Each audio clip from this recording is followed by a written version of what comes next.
13 अगस्त की शाम जब पूरा पाकिस्तान अगले दिन आजादी मनाने की तैयारियां कर रहा था, एन उसी वक्त पुलिस स्टेशन में कॉल आती है, साहब जल्दी पहुंचे, जिस इश्तिहारी मुलजिम को आप कई सालों से तलाश कर रहे हैं वो यहां छुपा बैठा है। सब इंस्पेक्टर अदील आशिक कांस्टेबल को लेकर मौके पर पहुंच जाते हैं, मगर ये क्या हुआ, वहां तो कुछ नहीं था। सब इंस्पेक्टर अदील आशिक समझ गए कि ये एक ट्रैप था। वो 2 कदम पीछे हटने लगे कि तभी अचानक चारों तरफ से अंधाधुन फायरिंग शुरू हो गई।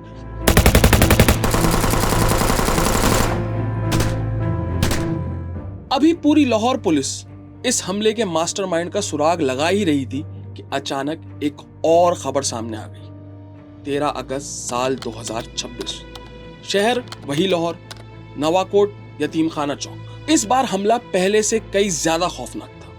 ये नकाबपोश जानते थे कि 4 टारगेटेड पुलिस ऑफिसर्स और कांस्टेबल कहां तैनात हैं। 3 नकाबपोश मोटरसाइकिल सवार तेजी से इनकी तरफ बढ़े, शॉल में छुपाई हुई SMG राइफल निकाली, चैम्बर खींचा, टारगेट सेट किया, करीब पहुंचे, ड्यूटी पर मौजूद 4 ऑफिसर्स पर पूरा प्रश्न खाली। कौन था वो जो पुलिस के पीछे हाथ धोकर पड़ा था?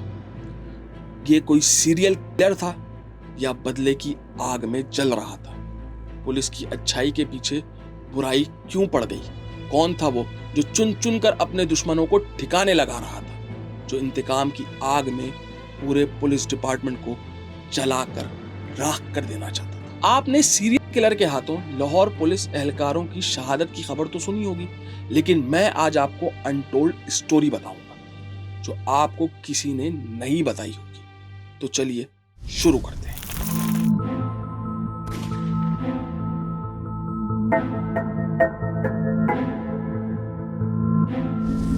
कहानी आगे बढ़ाने से पहले इस कहानी के 3 अहम किरदार हैं जिन्हें समझना बहुत जरूरी है, वरना कहानी काफी कॉम्प्लिकेटेड लगेगी। ये है फैयाज भट्ट, इसके 2 बेटे हैं, बड़ा बेटा फैजान भट्ट, छोटा बेटा रेहान भट्ट, और ये पूरे लाहौर के लिए मोस्ट वांटेड क्रिमिनल्स थे। बादामी बाग लाहौर का वो इलाका जहां शाम के वक्त तमाम बाजार, गलियां, बिल्डिंग्स, सरकारी ऑफिसेज जश्न आजादी की झंडियों और लाइटों में जगमगा रहे थे। मगर ये कोई नहीं जानता था कि अगले 7 से 8 घंटों में लाहौर के कुछ घरों में सफे मातम बिछने वाली है। पुलिस टीम अपने मामूल के मुताबिक ड्यूटी पर मौजूद थी, क्योंकि जो इन्फॉर्मेशन पुलिस को मिली थी वो बहुत अंदर से थी। ये इन्फॉर्मेशन देने वाला था फैयाज भट्ट, और वो भी अपने बेटे रेहान भट्ट के खिलाफ। बाप ने अपने बेटे के खिलाफ मुखबरी क्यों की, इस सवाल का जवाब भी आपको मिल जाएगा थोड़ी देर में। लेकिन जो पुलिस के पास इन्फॉर्मेशन थी वो बहुत काम की थी कि कुछ मुल्जिमान और मास्टरमाइंड क्रिमिनल रेहान भट्ट भी इसी इलाके में छुपा बैठा है। मौका अच्छा है, फौरन उठा लेते हैं। और फिर फैसला हुआ अचानक पुलिस रेड करने का। लारी अड्डा थाने का एक दस्ता सब इंस्पेक्टर अदील आशिक की कमांड में तैयार हुआ और रवाना कर दिया गया। मगर जिसे पुलिस रूटीन रेड समझ रही थी, दरअसल वो दुश्मनों का बिछाया हुआ एक जाल था। जैसे ही पुलिस टीम इस गली में दाखिल हुई, 3 नामालूम मोटरसाइकिल सवार नमूदार हो गए, राइफल से सीधी गोलियां बरसा दी। चंद ही सेकंड में सब इंस्पेक्टर अदील आशिक, हेड कांस्टेबल असद जामे शहादत नोश कर गए। जिस्म पर गोलियों के गहरे निशानात थे, खून इतना बहा कि इनकी मौत वाक़ई हो गई। पुलिस की भारी नफरी मौके पर पहुंची, हालात को कंट्रोल किया, लोगों को जाए वकुआ से दूर हटाया गया ताकि मुल्जिमान दोबारा हमले की कोशिश करें तो नुकसान कम से कम हो। फॉरेंसिक टीम बुलाई गई, आसपास की सारी CCTV फुटेजेस खंगाली गई। अब तक पुलिस हमलावर के बारे में पूछगछ और इन्वेस्टिगेशन कर ही रही थी कि 1 घंटे बाद एक और इत्तला आई, और इस बार खबर और भी खौफनाक थी। जी हाँ, नवाकोट यतीम खाना चौक। यहाँ पुलिस एहलकार, जिसमें constable Haris Saleem, constable Shafiq, constable Azam, constable Owais 14 अगस्त की सिक्योरिटी पर तैनात थे, क्योंकि जश्न आजादी की वजह से पूरे लाहौर की गली, मार्केट, मोहल्लों में सिक्योरिटी हाई अलर्ट पे थी और मुल्जिमान बस मौके की तलाश में थे। मुल्जिमान थाने में तो घुसकर वारदात नहीं कर सकते थे, इसलिए सॉफ्ट टारगेट की तलाश में सड़कों पर घूम रहे थे। अचानक वही 3 मुल्जिमान जो बादामी बाग भागकर आए थे, अब वो पहुंच गए थे यतीम खाना चौक। यतीम खाना चौक पर गोलियों की बौछार में कांस्टेबल शफीक, कांस्टेबल आजम शदीद जख्मी हुए। कांस्टेबल ओवैस पुलिस रिपोर्ट के मुताबिक इनके सर में गोली लगी। कांस्टेबल हारिस सलीम शदीद जख्मी हुए और जामे शहादत नोश कर गए और एक राहगीर भी गोली का निशाना बन गया। जख्मियों को फौरी तौर पर हॉस्पिटल लेकर जाया गया। डॉक्टर्स ने बचाने की पूरी कोशिश की लेकिन बेचारे कामयाब ना हो सके। एक ही शाम एक ही शहर 2 मुख्तलिफ मकामात और 3 पुलिस एहलकार शहीद और 3 बुरी तरह जख्मी हो गए। राहगीरों को मिलाकर टोटल 5 अफराद हमलों में मुतासिर हुए। अब पूरे लाहौर के सरकारी इदारों, पुलिस डिपार्टमेंट में हलचल मच गई।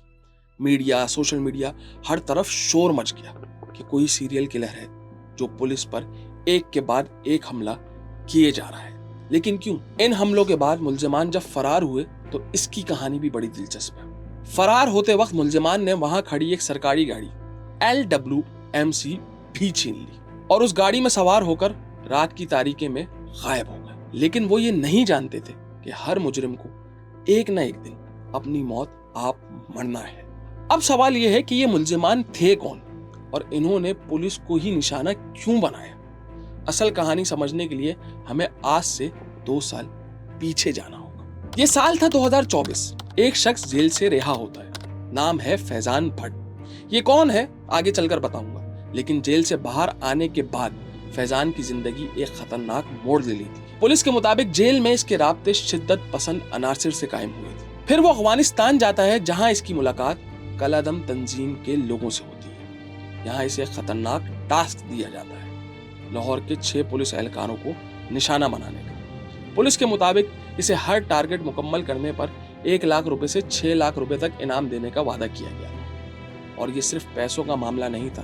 फैजान इस गिरोह में अपनी जगह बनाना चाहता था और पुलिस एहलकारों को मारकर अपनी वफादारी साबित करना चाहता था। फैजान भट्ट ने यह टास्क कबूल किया और यहीं से शुरू हुई पुलिस की एक खौफनाक सीरियल की कहानी। 28 अप्रैल 2024 मिस्री शाह लाहौर।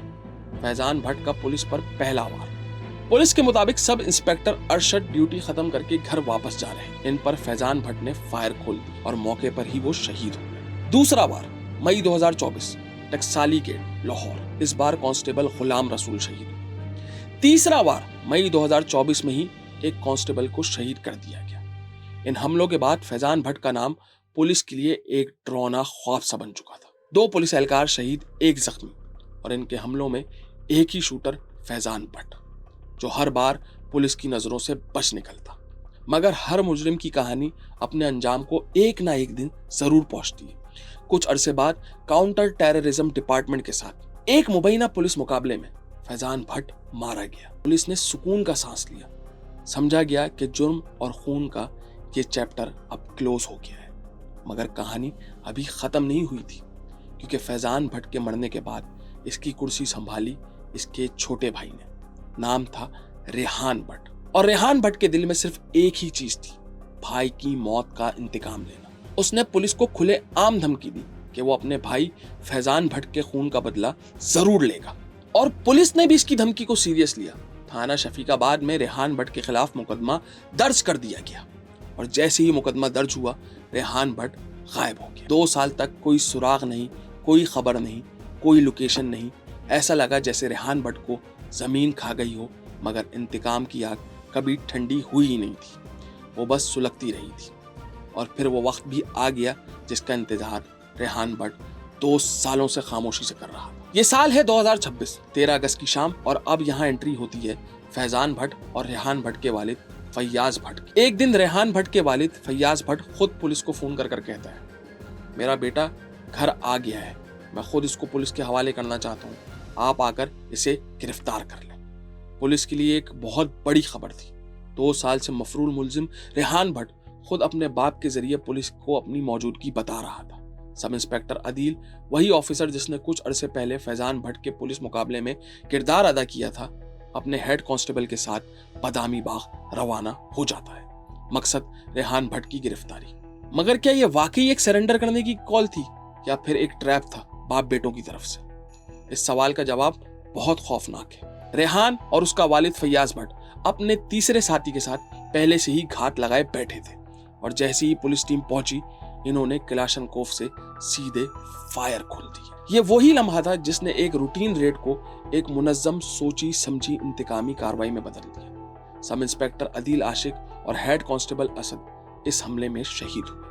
और फिर 13 अगस्त 2026 रेहान भट्ट, उसका वालिद फैयाज और एक तीसरा साथी, तीनों मुल्जिमान बादामी बाग से नवाकोट की तरफ बढ़े, जहां तीसरा शहीद कांस्टेबल हारिस इनके रास्ते में आया। अब पुलिस के सामने दो बड़े चैलेंजेस थे।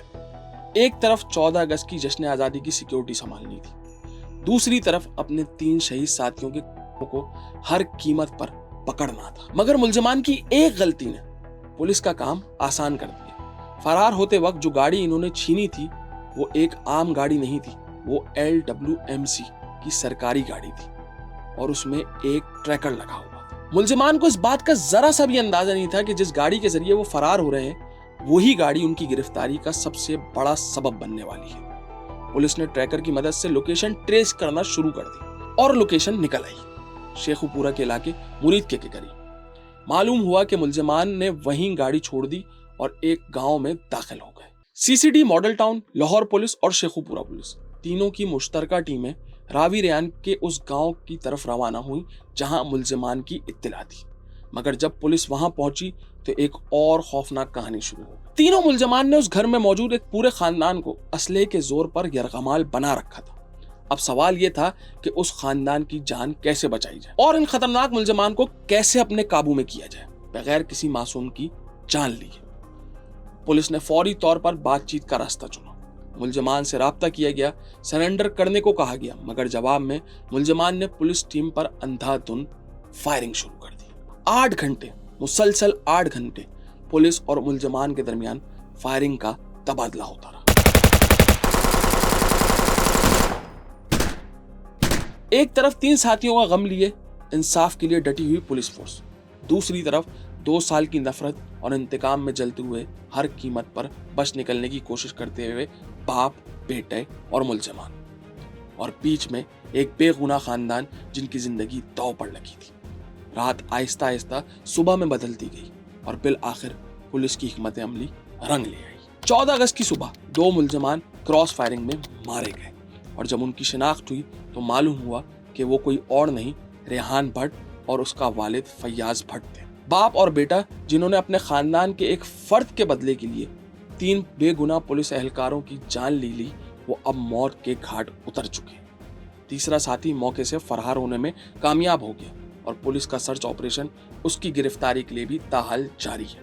इस खानदान को जिसे यरगमाल बनाया गया बाहिफाजत बाजियाब करवा लिया गया। मैं बाहर चला ਗਿਆ, ਮੈਨੂੰ ਉਹਨਾਂ ਡੀਪੋ ਸਾਹਿਬ ਨੇ ਲਾਗੇ ਖਿਲਾਰ ਲਿਆ। ਜਿਹੜੇ ਬੱਚੇ ਸੀ ਮੇਰੇ 3 ਉਹ ਹੁੰਦੇ ਸੀ, ਬੀਵੀ ਵੀ ਮੇਰੀ ਹੁੰਦੇ ਸੀ। ਤੁਸੀਂ ਜਾ ਕੇ ਬਾਹਰ ਪੁਲਿਸ ਅਫਸਰ ਨੂੰ ਦੱਸਿਆ ਕਿ ਸਰ ਮੇਰੇ ਬੱਚੇ ਕਿਸ ਪੋਜੀਸ਼ਨ ਤੇ ਔਰ ਕਮਰੇ ਦੀ ਕਿਸ ਜਗ੍ਹਾ ਤੇ ਬੈਠੇ ਹੋਏ ਉਹਨੂੰ ਇਹ ਦੱਸਿਆ ਕਿ पुलिस ने इस वाक़ये पर दहशतगर्दी, कत्ल और इक़दाम कत्ल समेत मुख्तलिफ दफात के तहत अलग अलग मुकदमात दर्ज किए। सब इंस्पेक्टर अदील आशिक, हेड कांस्टेबल असद और कांस्टेबल हारिस सलीम तीनों की नमाज जनाजा पुलिस लाइंस किला गुज्जर संघ में अदा की गई। शोहदा के जज्दे खाकी पर फूलों की चादरें चढ़ाई गई। लेकिन कहीं ना कहीं एक सवाल आज भी चुभता है, क्या ये वाकई सिर्फ एक जाती इंतकाम की कहानी थी या इस सब के पीछे भी उसी कलंदन तंजीम का हाथ था जिसने पहले बड़े भाई को टास्क दिया था।